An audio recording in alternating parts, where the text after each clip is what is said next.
Title: An Accidental Date, and the Most Unexpected Love of All. Narrator: If Chloe hadn't confused the address of her blind date, she would never have ended up in the wrong restaurant.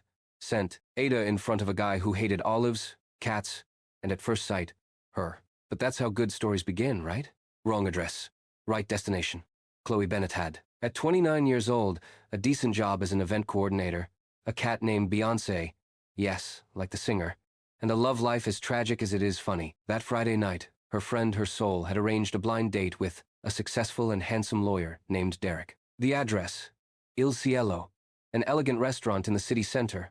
Only Chloe, in her haste to get ready, write down the address, find his other boot, and feed his feline diva. He confused Il Cielo with Il Sogno, another Italian restaurant, only 3 blocks away. When he arrived, a type of white shirt and gray American suit already awaited him at the table for 2. He looked to be more bored than a cactus in the Arctic. "Chloe?" he said with a dry gesture. "Yes, you must be. D-Rec," she replied, taking off her coat. He raised an eyebrow. "My name is Aiden." "Oops. The worst start or not so much?" Both froze for a second. "Are you sure this is your Sita?" he asked, as if suspecting he was being the victim of a hidden camera. "No, well, not now," Chloe responded, shrugging. "But since I'm here and I'm hungry, Aid," and, who clearly didn't know how to say no, sighed and asked for 2 menus. "I don't like dates," he confessed while ordering a lasagna and she a pizza with extra olives. "Perfect. I don't like the grumpy men," she replied with a smile. And that's how they spent 2 hours courteously insulting each other, arguing about cats, 90s songs, and whether pineapple on pizza was a crime. International. At the end of the night, Aiden walked her to the exit and said, "For someone who arrived by mistake, you weren't so bad." Chloe laughed. "You neither, Derek. Why does he write to me?" The next day, she received a message. "Aiden, just in case you get the wrong restaurant again, we could make it on purpose." Chloe surprised herself by smiling.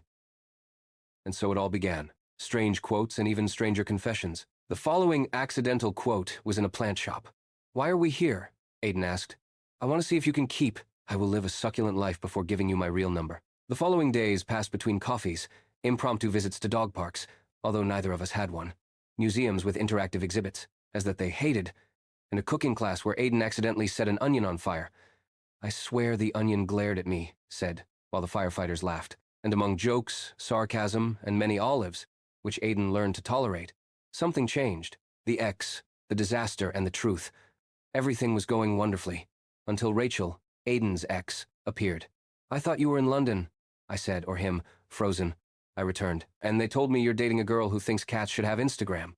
"That's offensive," said Chloe, crossing her arms. "Beyoncé has more followers. It's you." Rachel tried to convince him that everything they had was real. Aiden doubted, and Chloe, although it hurt her, left. 3 days passed without messages. Beyoncé meowed as if she knew that her human was sad. Chloe, between ice cream and sad series, received an unexpected visit. Aiden, with a succulent, alive. I didn't want to confuse myself again. I don't want accidental dates anymore. Ante. "And Rachel?" she asked. I realized that she belongs to my past. "You, on the other hand, are the most beautiful mistake I have ever made." Chloe looked at him, and then she smiled. "Did you bring pizza?" "Extra olives." They kissed. And the Il Cielo restaurant was a witness, this time to a proper date, but just as unforgettable.